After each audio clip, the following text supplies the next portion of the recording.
जुमेरात के रोज़ वज़ीर आला सिद्दारामैया ने यौम जमहूरिया की तकरीबात के दौरान लालबाग में 217वीं फूलों की नुमाइश का इफ्तिताह किया।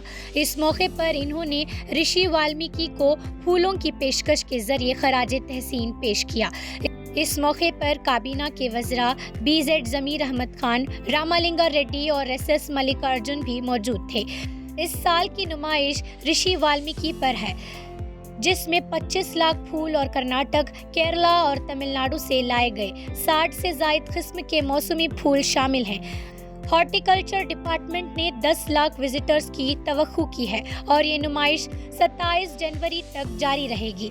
अवामी सहूलत के लिए 120 CCTV कैमरे नस्ब किए गए हैं और पार्किंग के खुसूसी इंतजामात किए गए हैं ताकि ट्रैफिक की भीड़ से बचा जा सके।